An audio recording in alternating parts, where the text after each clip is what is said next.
मुंब्रा से नवनिर्वाचित युवा पार्षद सहर शेख के हरे रंग वाले बयान ने सियासी घमासान छेड़ दिया है। वहीं महज 2 साल पहले अस्तित्व में आई और 84 में से 35 सीटें जीतने वाली इस्लाम पार्टी ने अब मेयर पद के लिए ओवैसी की पार्टी से संपर्क साधना शुरू कर दिया है और शिवसेना नेता संजय निरुपम भी मोर्चा खोले हुए हैं। कहते हैं कि ओवैसी और इस्लाम पार्टी पर उन्होंने अपने बयानों से हमला किया और कई ऐसे सवाल खड़े किए। ऐसे मुंबई, मालेगांव और मुंब्रा पर सियासी टक्कर और हरे रंग के विवादित चैप्टर ने कई सवाल खड़े कर दिए हैं। सवाल क्या है? मुंब्रा को हरे रंग से रंग देने वाला बयान क्यों दिया गया? मुंबई टू मालेगांव हरे रंग पर आखिर इतना तनाव क्यों है? असल एजेंडे से भटकाने की कोशिश कौन कर रहा है? और क्या मालेगांव में इस्लाम पार्टी का मेयर बनेगा? और सबसे बड़ा सवाल, बीएमसी चुनाव के बाद मिनी पाकिस्तान का जिक्र आखिर क्यों हो आया है? तो इन सभी सवालों के इर्द गिर्द आज हम करेंगे बड़ी बहस। खास मेहमान भी हमारे साथ जुड़ेंगे, लेकिन पहले वो बयान जो सुर्खी में है। अब मेरी गुजारिश है आप सबसे कि आने वाले 5 साल बाद भी जब इलेक्शंस होंगे इंशाल्लाह, आप लोगों को उस इलेक्शन में इससे भी बड़ा मुंह तोड़ जवाब उनको देना है। पूरे के पूरे मुंब्रा को ग्रीन कलर से ऐसे रंगना है कि इन लोगों को यहाँ से बुरी तरह से पछाड़ के भेजना है इंशाल्लाह।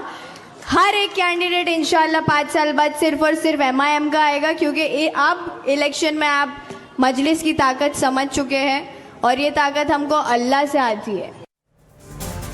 और इस वक्त हमारे साथ खास मेहमान जुड़ गए हैं। हमारे साथ सहर शेख MIM की न्यूली इलेक्टेड MLC हैं। साथ ही हमारे साथ बीजेपी से अली दारूवाला जुड़ गए हैं। शिवसेना से साइना एनसी हमारे साथ हैं और AIMIM से आदिल हसन हमारे साथ जुड़ गए हैं।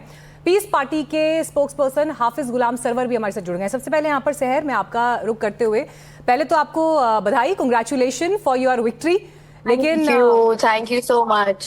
आपके बारे में मैं पढ़ रही थी तो मालूम चला कि IAS की परीक्षा आपने फर्स्ट अटेम्प्ट में ही क्लियर कर ली थी और सबसे कम उम्र की इनफैक्ट आप MLC इलेक्ट हुई हैं वहाँ पर। तो आपका जो CV है, रेज्यूमे है, उस रेज्यूमे में बहुत सारी ऐसे हाइलाइट्स हैं जो आकर्षित करती हैं, अट्रैक्ट करती हैं। लेकिन स्टेटमेंट एक ऐसा दे दिया आपने। I would like to correct you. IAS का फर्स्ट अटेम्प्ट दिया बट क्लियर नहीं किया फर्स्ट अटेम्प्ट में। ओके, मेरे को पता चला कि आपने उसकी भी तैयारी की है। लेकिन आपका जो स्टेटमेंट वायरल है जी, आपका जो स्टेटमेंट वायरल है सहर, पूरे शहर को हरे रंग से रंग देंगे, मतलब मुझे लगा था कि आप जब MLC के लिए इलेक्शन लड़ रही हैं तो आप ऐसे विषयों की बात करेंगी जो सीधे जनता से जुड़े हैं। आप वहां पर क्या सुविधाएं प्रोवाइड करेंगी, आप क्या ड्रीम्स यूथ को दिखाएंगी, या क्योंकि आप खुद उनका रिप्रेजेंटेशन कर रही हैं।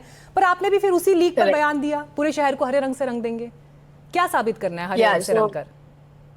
द थिंग इज, उस दिन जो सभा रखी गई थी वो हमारी जीत की सभा रखी गई थी, इलेक्शन के बाद की, है ना।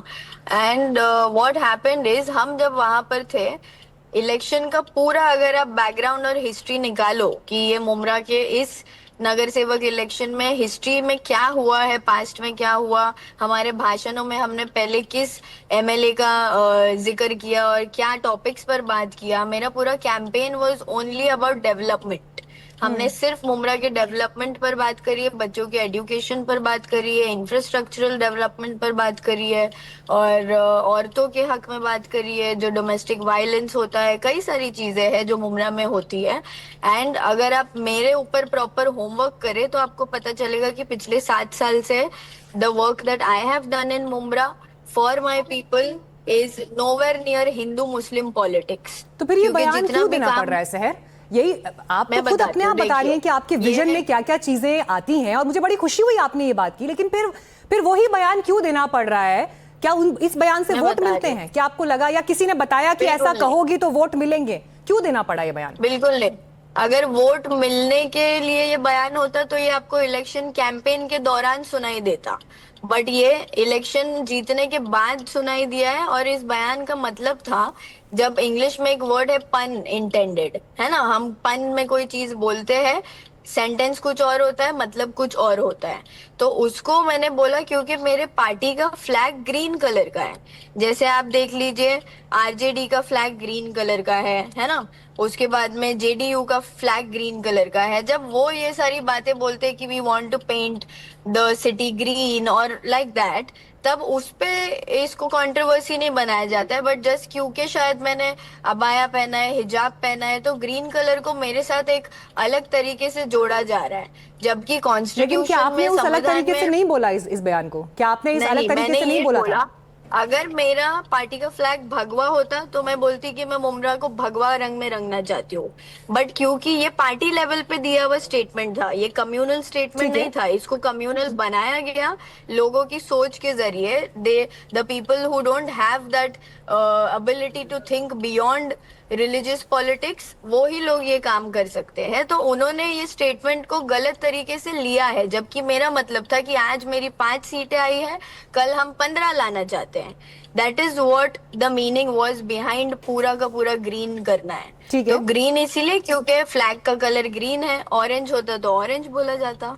ठीक है, आपके विरोधी तो खैर आपके स्टेटमेंट को अलग तरह से देख रहे हैं, लेकिन इन सबके बीच पहले एनसीपी से भी आप टिकट पाने के लिए प्रयास कर रही थी, वहां से टिकट नहीं मिला तो उसके बाद ओवैसी साहब की पार्टी ज्वाइन की? नहीं, प्रयास नहीं कर रही थी। एनसीपी एसपी से जो जितेंद्र अवार्ड हमारे मुमरा के जो विधायक है, उनका और मेरे डैड का काफी गहरा रिश्ता रहा है, 20-25 साल, और दोस्ती का रिश्ता रहा है। और जितेंद्र अवार्ड ने खुद डिक्लेयर की थी मेरी टिकट मुमरा में 3 बार आकर। तो प्रयास बिल्कुल नहीं था, काम कर रही थी मैं पिछले 7 साल से, क्योंकि मैं डिक्लेयर्ड कैंडिडेट थी। तो डिक्लेयर्ड बोल के घूमने में बिना काम किए कोई मतलब नहीं होता, वो इज्जत नहीं मिलती जो आज अल्हम्दुलिल्लाह लोगों ने दी है इलेक्शंस जिताकर, वोट्स देकर। और वोट्स इसीलिए मिले क्योंकि काम किया गया। आरटी जैसी स्कीम्स पर मैंने काम किया। बच्चे आज 500 बच्चे मुमरा में पढ़ रहे हैं, फ्री का एजुकेशन हासिल कर पा रहे, क्योंकि आरटी जो गवर्नमेंट की, महाराष्ट्र गवर्नमेंट की स्कीम है, उस पर मैंने पिछले 7 साल में काफी काम किया। मुमरा से 70% सीट लैप्स हो जाती थी, बट हमने अवेयरनेस कैंपेन्स चलाए, मेडिकल कैंप्स लगाए। सहर, ये बड़ा इंटरेस्टिंग है कि आपके पास, आपके विजन में और आपके विचारों में यूथ के लिए बातें हैं, आम जनता के लिए ये सब प्रोमिसेस हैं, लेकिन देखिए बहुत सारी चीजें ऐसी भी होती है कि जब आप वहां पर खड़ी हैं तो बहुत सारे लोग आपको एडमायर कर रहे हैं या आपके राजनीतिक सफर से प्रेरणा भी लेंगे। मैं तो इनफैक्ट गर्ल्स की भी बात करूंगी, और अगर स्पेसिफिकली जेनजी पर आधारित बात करूं, अगर आप इतनी कम उम्र में एमएलसी बनी है तो ये उन सबके लिए भी एक इंस्पिरेशन है। लेकिन जिस समय आप एनसीपी के टिकट के लिए प्रयास कर रही थी, या जो आपने अपना अभी पॉलिटिकल जर्नी के बारे में बताया, उस समय हमने देखा कि आपका जो आउटलुक था वो अलग दिखाई देता। आज मैं आपको देख रही हूँ कि आपने ये काला दुपट्टा जो है सर पर लिया हुआ है। मुझे मालूम नहीं मैं इसको हिजाब की कैटेगरी में डालूं या नहीं, पर हिजाब को सपोर्ट करती हैं आप? Yes, you can call this हिजाब, दिस इज हिजाब, बट पर हिजाब को सपोर्ट कर रही हैं आप? Yes, absolutely. तो ये हिजाब मैं तब AIMIM ज्वाइन करने से पहले जो आपकी पब्लिक अपीयरेंसेस थी और आज की पब्लिक अपीयरेंस में फर्क है क्या?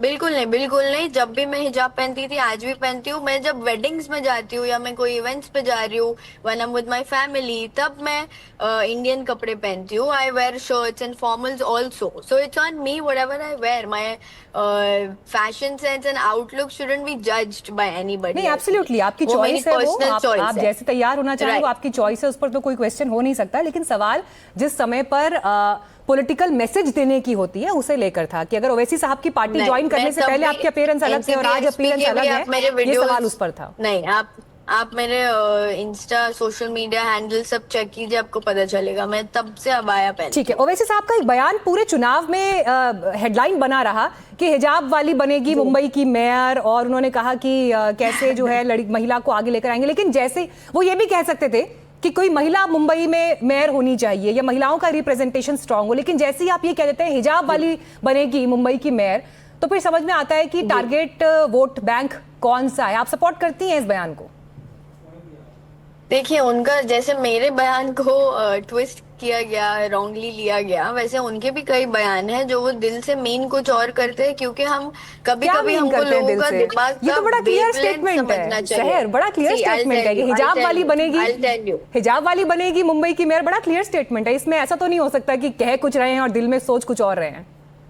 करेक्ट, वो इसीलिए कह रहे क्योंकि he comes from a Muslim background, right. वो मुस्लिम बैकग्राउंड से बिलोंग करते हैं।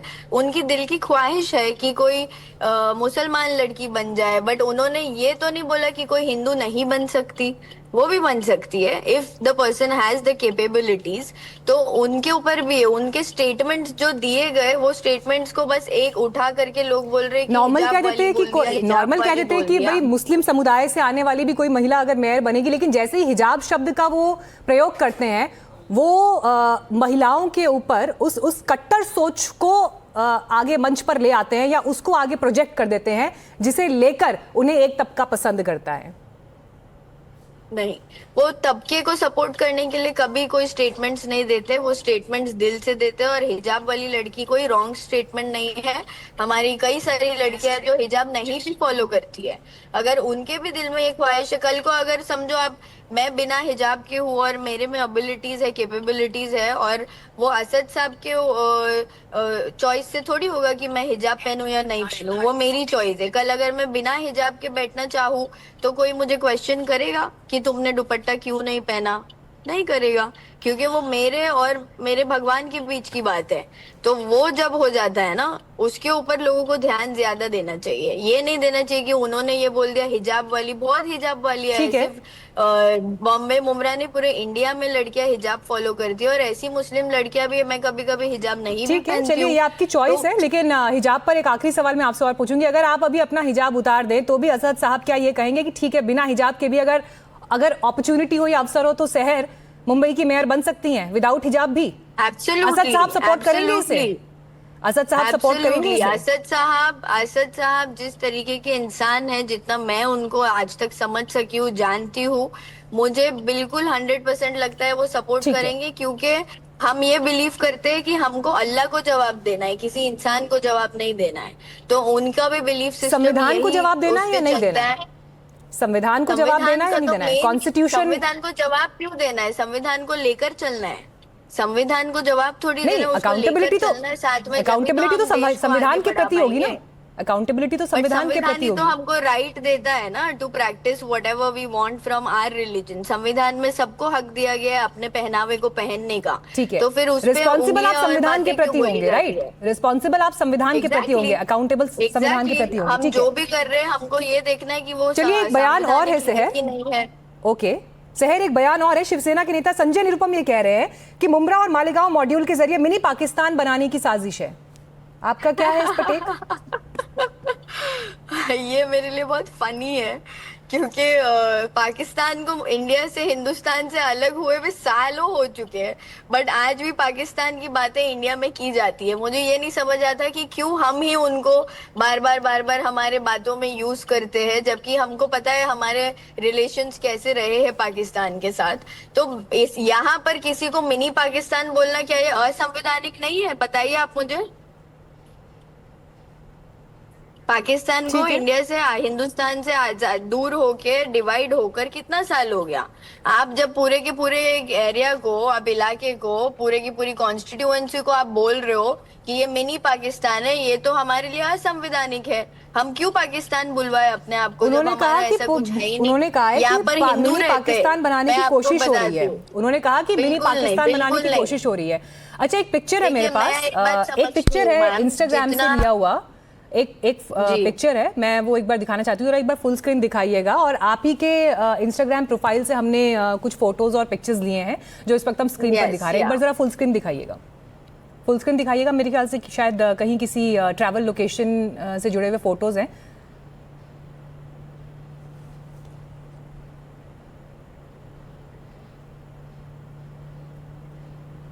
ठीक है सर, ये आप ही के प्रोफाइल से लिए हुई तस्वीरें हैं। आपको लगता है कि अब जिस पार्टी में मेरा ही वीडियो है? हाँ, आप ही की है ना ये तस्वीरें, आपकी प्रोफाइल से ही लिए हुए हैं जी। तो आप अभी भी And I look so good, see? नहीं, मुझे तो बहुत पसंद है आपकी तस्वीरें, लेकिन अभी भी इस लुक के साथ कंटिन्यू कर सकती हैं आप पॉलिटिक्स? आपकी फ्रीडम, आपकी चॉइस आपके हाथ में है ना? बिल्कुल बिल्कुल, मेरी फ्रीडम, मेरी चॉइस मेरे ही हाथ में है।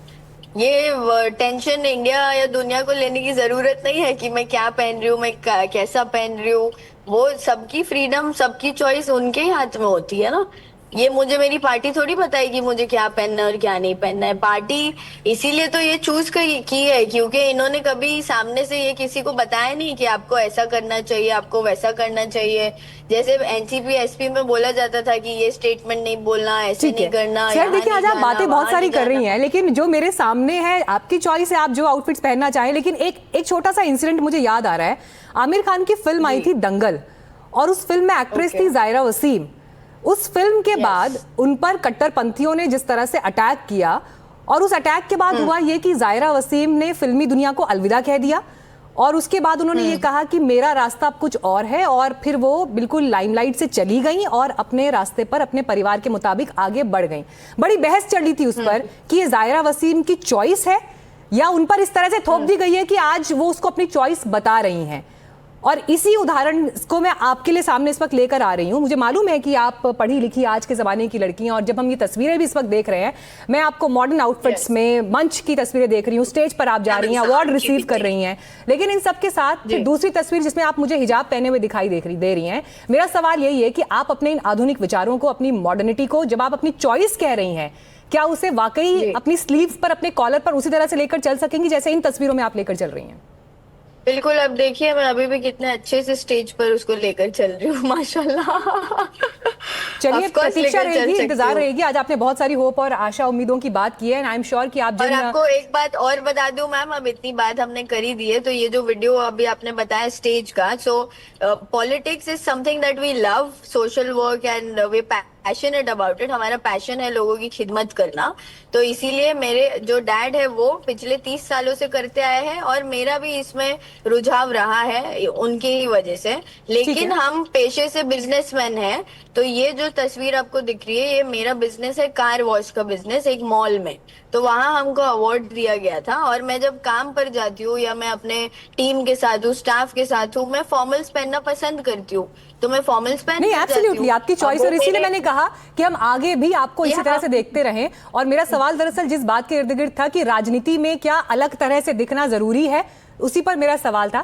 लेकिन बहुत धन्यवाद आपका नहीं, वो ऐसा हमारे है साथ कि मैं जुड़ने के अबाया लिए। में कंफर्टेबल जी। फील करती हूँ, क्योंकि इतने सारे लोग हमको काम करते वक्त ग्राउंड लेवल पर ठीक है, देखते चलिए, हैं, आप and I don't अवसर feel- की वजह से और कहाँ जाना है उसके हिसाब से अपने आउटफिट चूज कर रही हैं, और ये आपकी चॉइस है, इस पर किसी का कोई से होना भी नहीं चाहिए।